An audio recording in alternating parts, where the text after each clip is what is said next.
که ته په خپله خوښه باندې الله پاک ته ورستون نشي، په سختیو او امتحانونو به دې ځان ته ورستون کړي په خپل فضل او کرم سره. یعنی ته به مجبور کړای شي چې الله پاک ته ورستون شي. په ژوند کې به د مشکلات، سختۍ او امتحانونه بیلابیل مشکلات راشي تر دې چې ته مجبور شي خپل رب ته ورستون شي. ځکه الله پاک غواړي ته ورستون شي. که چېرته ته ښه انسان او مؤمن او په الله ایمان لري. الله پاک څه فرمایلی؟ فإما يأتينكم مني هدى فمن اتبع هداي فلا يضل ولا يشقى. زما له خوا تاسې ته هدایت، لارښود او هغه قرآن دین درغه. که چا د دغې تابعداري وکړله، د دغې په لاره باندې صحیح روانو، فلا يضل ولا يشقى، نه به دی بېلارې شي او نه به د ژوند یا دی له شقاوت سره مخامخ شي. شقاوت څه ته وایي؟ بدبختي، اوج د بدبختۍ. ورپسې الله پاک څه فرمایي؟ دا ډېر مهم آیت دی، دې ته غوږ ونیسئ.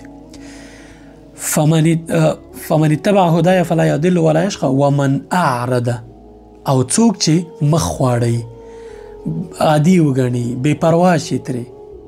ومن اعرض عن ذکري، څوک چې مخ واړوي، بې پروا شي، لاره بدله کړي له څه شي نه؟ له ذکر نه. ذکر هدایت ته وایي الله پاک، ذکر طاعت ته وایي، عبادت ته وایي، قرآن ته ذکر وایي. له دینه یعنی په ټوله کې له دین سره د فاصله ډیره شوه او لاره دې بدله کړله. څه کیږي؟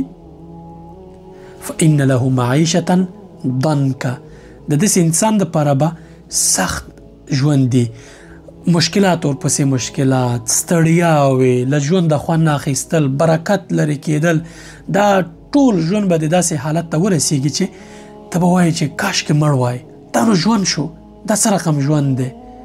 نه پوهېږې ولې؟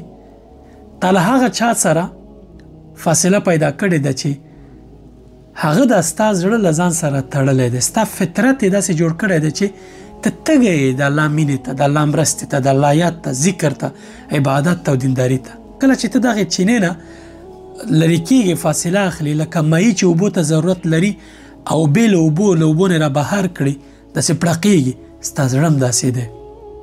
ته مجبور یې الله ته ورستون شي که غواړې خوشحاله ژوند ولري، او که نه ځان غوله ستا کار دی. دا ځکه چې الله پاک ځینې انسانان چې خوښوي غواړي چې د ته ورستانه شي. دا یوه اړیکه ده، ټینګه اړیکه ده. دا زړه د الله سره تړلی، په زړه کې تشه ده، تنده ده. دا تشه ته یوازې د الله پاک په مینه خړوبولی شي. کله چې ته د الله پاک سره فاصله لرې، نو مینه دې بیا چېرته ده؟ خو مینه هغه وخت ته صحیح عملي کولی شي او خپل معشوق ته ورستنېدی شي چې ته کله هغه سره په اړیکه یې، یاد همیشه یادی، فکر دې ورته یي، پام دې ورته یي. نو که غواړې خوشحاله، ارام او سکون نه ډک ژوند ولري، د الله له دین سره فاصله مه اخله.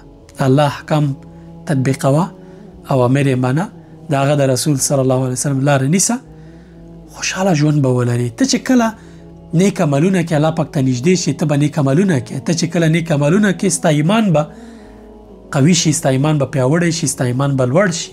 کله چې ستا ایمان زیات شي، ښه شي، بیا ستا عملونه ورسره اصلاح کېږي، ښه کېږي. کله چې د عملونه ورسره اصلاح شو، ته لاس پورته کړې، الله به دې دعا قبول کړي، الله به دې ژوند کې برکت واچوي، خوشحالي به پکې زیاته شي. تقوا یې شرط